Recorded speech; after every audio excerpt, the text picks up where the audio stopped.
British Bangladeshi একজন ব্যবসায়ীকে ব্রিটেনে ২০৩৬ সাল পর্যন্ত ব্যবসা থেকে ব্যান করা হয়েছে। মানে তিনি আর ডিরেক্টর হিসেবে কোনো ব্যবসা পরিচালনা করতে পারবেন না।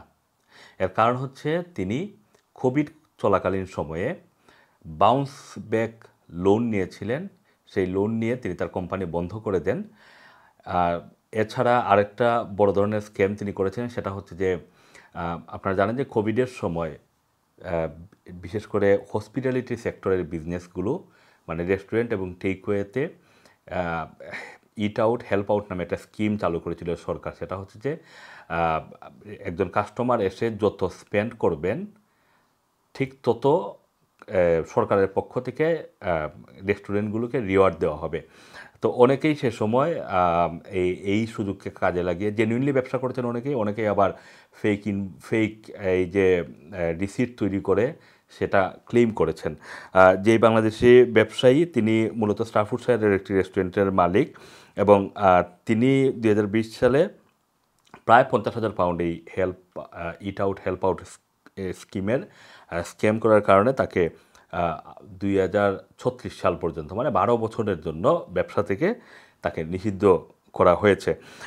আমরা যেটা জানতে পেরেছি যে তিনি যখন বাউন্স ব্যাক লোনটি নিয়েছিলেন, তখন বাউন্স ব্যাক লোন নেওয়ার একটা সিস্টেম ছিল যে আপনি মানে আপনার টোটাল সর্বশেষ বছরের ব্যবসার ২৫% আপনি এই বাউন্স ব্যাক লোন নিতে পারবেন। সে কারণে তিনি ৪২৫,০০০ পাউন্ড ডিক্লেয়ার করেন তার ব্যবসা ২০২০ সালে তিনি যখন বাউন্স ব্যাক লোনটি ক্লেম করেন। কিন্তু পরবর্তীতে তিনি ইনসলভেন্সি ডিক্লেয়ার করে সেই কোম্পানি বন্ধ করে দেন। কিন্তু পরবর্তীতে তদন্তে দেখা যায় যে তার ওই বছর তার রেস্টুরেন্টে ব্যবসার পরিমাণ ছিল আরও কম, যেই হিসাবে তিনি হয়তো ৩৭,৫০০ পাউন্ড পেতেন। এই যে অতিরিক্ত ১৩,০০০ পাউন্ডের মতো তিনি নিয়েছেন, সেই কারণে তাকে একটি শাস্তি দেওয়া হয়েছে। এর পাশাপাশি হেল্প আউট এবং যে ইট আউট হেল্প আউটের যে স্কিমটি, সেই স্কিমে তিনি যেই মাসে তিনি এই টাকাটি চার্জ করেছেন ৪৮,৪৪৫ পাউন্ড তিনি চার্জ করেছেন সরকারের কাছে, কিন্তু তার ব্যাংকে ঢুকেছে মাত্র ওই সময় ৮,০৫৫ পাউন্ড। সেই হিসাবে তিনি হয়তো আরও ৮ থেকে ১০,০০০ পাউন্ড তিনি সর্বোচ্চ গভর্নমেন্টের কাছ থেকে হেল্প আউট ইট আউট স্কিমে নিতে পারতেন। কিন্তু তিনি যেভাবে যে কাজটি করেছেন, যে হয়তো ফেক রিসিট তৈরি করে ৪৮,৪৪৫ পাউন্ডের মতো তিনি সরকারের কাছ থেকে হাতিয়ে নিতেন। সব কিছু মিলিয়ে সরকার তাকে এই যে তাকে এই ১২ বছরের জন্য ব্যবসা থেকে নিষিদ্ধ করেছে।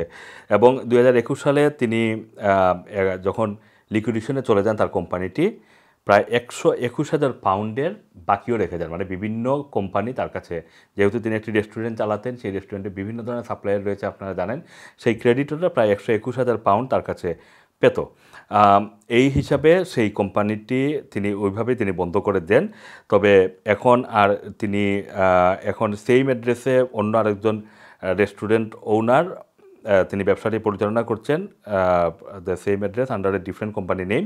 বাট যাকে নিষিদ্ধ করা হয়েছে ১২ বছরের জন্য, তিনি আর সেই ব্যবসার সাথে এখন আর ডিরেক্টর হিসাবে নেই। তো এই হচ্ছে আমরা যেটা বলছিলাম, যে অনেকেই ইট আউট হেল্প আউট স্কিমের সুযোগ নিয়ে নানা ধরনের স্ক্যাম করে ফেলেছেন। তাদেরকে কিন্তু এখন আস্তে আস্তে ধরা হচ্ছে এবং বিভিন্ন ইনকোয়ারি করে দেখা হচ্ছে যে তারা সেই যে জেনুইনলি তারা সেই টাকাটা চার্জ করেছিলেন কিনা। এবং বাউন্স ব্যাক লোন রেখেও অনেকে ব্যবসা বাণিজ্য বন্ধ করে দেওয়ার চেষ্টা করছেন। যারা ব্যবসা বাণিজ্য বন্ধ করে দিচ্ছেন, তাদের ব্যবসা বাণিজ্যগুলোতেও কিন্তু সরকার কড়া নজরদারি রাখছে। কারণ বাউন্স ব্যাক লোনের যে স্ক্যামটি সারা দেশে হয়েছে, সেটি বিলিয়ন বিলিয়ন পাউন্ডের স্ক্যাম হয়েছে। সেটা রিকভার করার জন্য সরকার এখন হার্ড লাইনে রয়েছে। Assam Masum, Rana TV, London.